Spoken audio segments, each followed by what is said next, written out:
Bom, vamos continuar aqui o ABC de eletrodinâmica. E hoje a aula vai ser um pouco mais curta, creio eu, porque a outra demorou pra caramba. Essa aqui vai ser um pouco mais curta, eu vou pincelar umas coisas que eu não falei da aula passada e começar alguns assuntos novos aqui. Bom, eu queria começar falando de curto-circuito. O que é curto-circuito? Curto-circuito é basicamente o seguinte. Imagine que você tem um circuito normal aqui, certo? Resistência R, bateria U. E você, né, esse circuito está funcionando perfeitamente e você acaba colocando um fio ideal sem resistência alguma em paralelo com o resistor. O que vai acontecer? Esse resistor aqui ele vai ficar em curto-circuito, certo? Está em curto. Não tem corrente, ou seja, não tem corrente passando por ele. Toda a corrente vai estar passando aqui pelo fio ideal, certo? E você está se perguntando, tá? Se eu colocar minha mão aqui,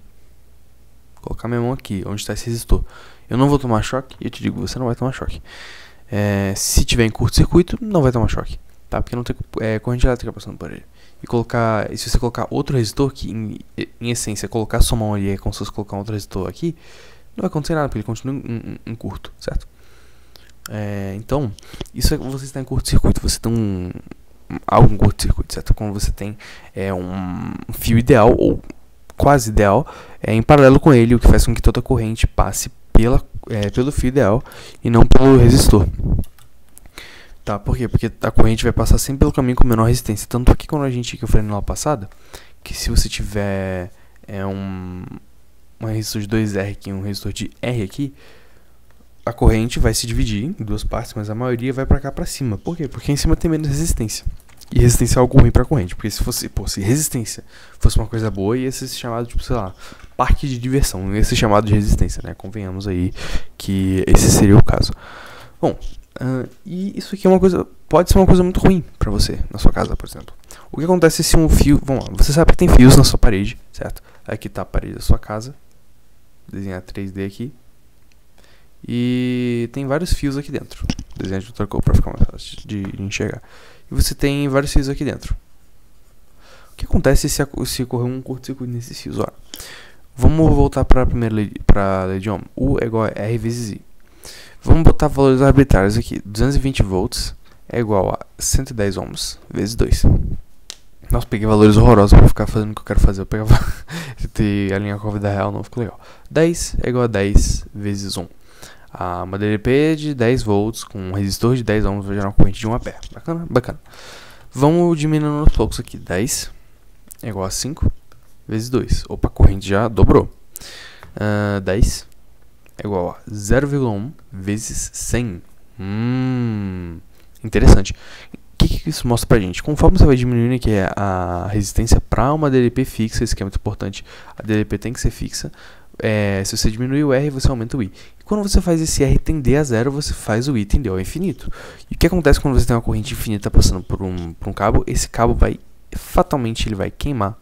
Ele vai pegar fogo, aparelhos podem parar de funcionar, a sua parede da casa pode queimar. Então, é uma coisa muito perigosa. Como é que a gente vai evitar disso acontecer? Você vai ter duas principais ferramentas, artifícios, que é o disjuntor. Nossa, escrevi com J grande pra aí. Disjuntor.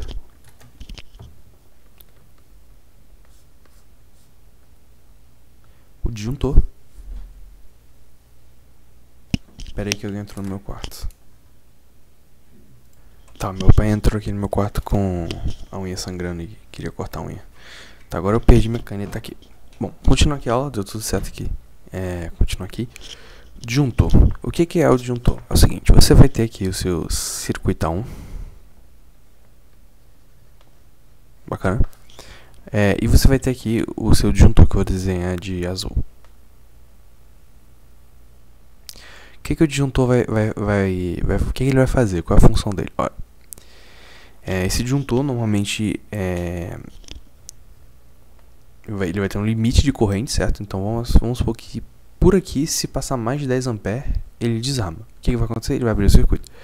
Ele vai meio que desligar o circuito, se tiver uma corrente superior ao que foi designado, e o circuito desliga. Isso é o que tem em casa, normalmente. Que é você arma e desarma o disjuntor, né? Ele arma e desarma. que é o que tem na sua casa, por exemplo. Se a luz acabar, talvez muita gente usando muitos aparelhos ao mesmo tempo na sua casa, talvez o disjuntor acabe desarmando, porque ele fala, opa, tem muita corrente, eu vou desligar pra quê? Pra não acontecer o curto-circuito e a casa do cara pegar fogo. Aí, pô, todos os aparelhos domésticos da cozinha pararam. Você vai lá no disjuntor da cozinha e vê, ele desliga e tal, e usa menos aparelhos e, né, continua a viver a vida, né? E tem também um outro chamado fusível, que ele é um pouco diferente, mas serve o mesmo propósito. Qual é o lance? Você tem aqui o seu circuito e você tem aqui um fusível. O fusível, normalmente, ele é feito de dois metais, certo? Dois metais com pontos de fusão e calores específicos diferentes. Por quê? Vou dar um zoom aqui, tá? Esse aqui é o fusível. A função dele é basicamente a mesma. Passou muita corrente, ele desarma o circuito. Só que ele serve para coisas mais graves, mais importantes, assim. Tipo, no carro você tem fusível, não é disjuntor. Por quê? Porque no carro você tem gasolina, né? Você tem combustível extremamente inflamável e você tem circuitos elétricos que podem ter curto-circuito e explodir um carro com várias pessoas dentro. É muito perigoso, então você coloca um fusível que ele é um pouco mais sério. Você não liga e desliga, ele simplesmente derrete. Por quê? Porque quando você tem dois metais de pontos que vão dilatar diferente com diferentes dilatações, o que vai acontecer? Eles estão assim, um, sei lá, de cobre e o outro de, sei lá, de ferro. O que vai rolar? Tô dando um exemplo aqui, tá? Não sei se são metais utilizados. Um vai dilatar mais que o outro e vai acontecer aqui, eles vão entortar, certo? O que dilata mais vai ser o que tem a maior... O que dilata mais vai ser o mais comprido, que nesse caso é azul. Então o azul dilata mais, ele tem um coeficiente de dilatação maior. Então o que acontece? Na prática, quando ele esquentar, acontece isso aqui.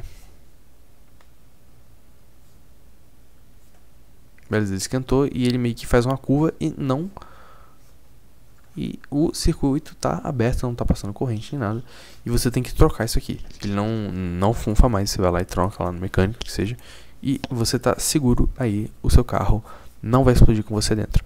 Então fique tranquilo, né? Deixa eu ver aqui quanto tempo de aula tem. 7 minutos. Vamos continuar então.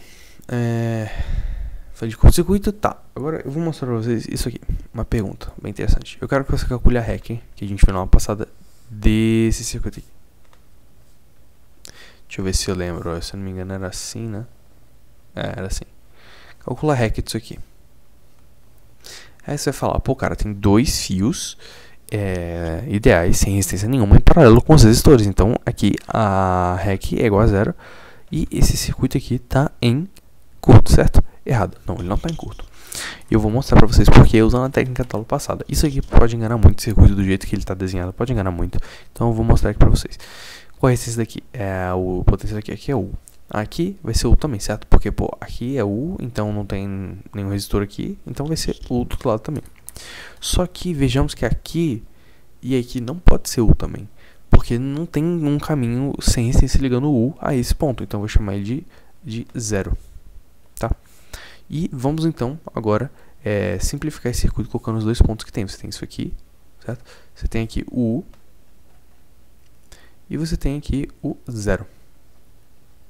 Tá? Você tem entre o U e o zero, você tem esse resistor aqui. Esse resistor aqui. E esse resistor aqui. E o que isso quer dizer? Que a REC, como a gente viu na aula passada, é igual a R sobre 3. Considerando que todos esses resistores aqui são R. Então é como se eles estivessem todos em paralelos, porque eles são sobre a mesma DDP. Sacou? Então assim, tome cuidado porque circuitos enganam, tá? E vamos falar agora do próximo ponto da aula, que são os capacitores. Os capacitores, qual é a função deles? Os capacitores, você pode desenhar ele de várias maneiras.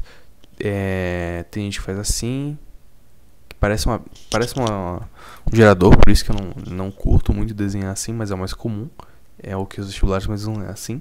Porque um gerador, na real, ele é assim, né? Então, acho muito fácil de confundir e tal. Tem gente que desenha assim, que é o que eu acho ideal. E tem gente que desenha... Como é que era? Tem gente que desenha assim. Isso aqui parece um gerador, isso aqui dá muito trabalho. Então eu fico com esse aqui. Dá muito trabalho desenhar uma caixinha e tal. Então eu fico com o segundo mesmo, mas os três estão certos. E o primeiro é o mais comum. Mas eu não sou muito fã. Tá. Capacitor. O que é um capacitor? Qual é o trabalho dele? O trabalho dele é o seguinte. Ele vai armazenar a carga. Vamos lá. Vai passar aqui corrente pelo capacitor, certo? Passa corrente, ele tá carregando o capacitor. E quando chegar no limite máximo, deixa, ele vai jogar tudo de uma vez. E tac, jogar tudo de uma vez no circuito. Ou no resistor, ou o que seja. Se tiver um resistor aqui, né? No começo ele não vai estar recebendo carga nenhuma, não recebe. Aí o capacitor vai ficar cheio de carga e bum, joga tudo nele. Esse é o trabalho do capacitor. E aí você vai falar, nossa, que bagulho inútil, né? Eu vou falar, eu também achei que ele era meio inútil quando eu falaram assim, caralho. Só botar, sei lá, uma bateria mais potente, sei lá. Enfim, o desfibrilador, que salvou milhares de vidas, é um capacitor. Porque você já viu o médico, né? O médico esfrega aqueles negocinhos que tem aqui. Calma aí. Ele esfrega os negocinhos que tem aqui, né? Pra reanimar a pessoa. Desenha aqui o médico. Caralho, que médico, hein? Ele afasta e pum, descarrega tudo no coração do paciente morto, tenta reviver ele. Então não é inútil, né? O taser de choque também é um capacitor. O flash de câmera também é um capacitor. Tem utilidade, sim. E o capacitor, qual é o... Como é que eu calculo? Que a gente vai falar de capacitância equivalente ou SEC. Como é que você calcula o SEC? Ele é o oposto do resistor. Eu tô falando 1 sobre REC, mas não é necessariamente 1 sobre REC, mas sim é o contrário. Como assim o contrário? Se você tiver capacitores assim,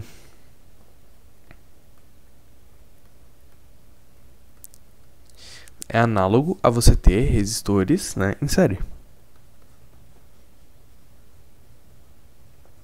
Aí você vai falar, bacana, se aqui eu somo, aqui eu somo também, certo? Errado. Aqui você faz o produto pela soma. Produto pela soma. Que é como se fosse resistor em paralelo. Então quando os capacitores estão em paralelo, quando os capacitores estão em paralelo,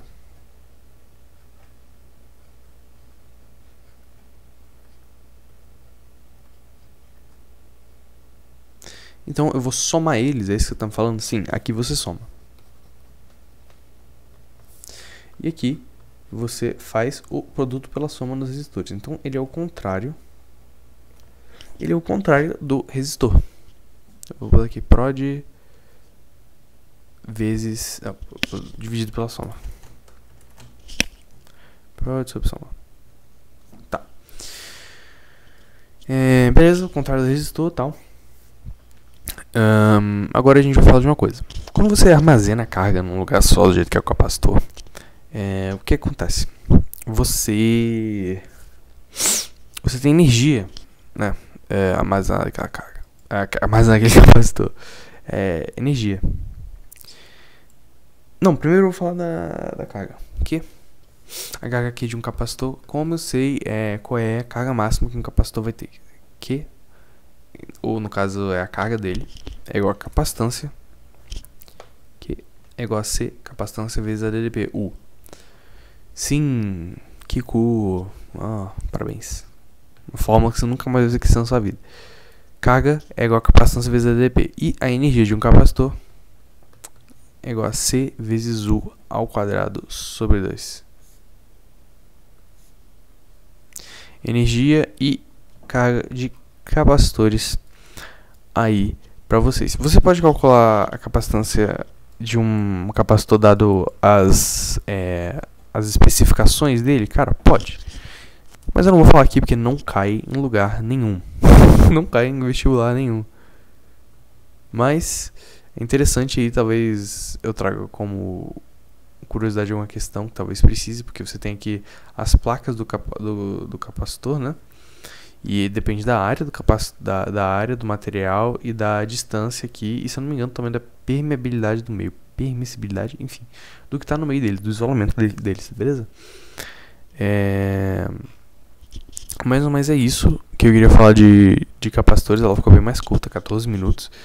E não ficou tão chata assim. Eu não falei do SI, né? Capacitância.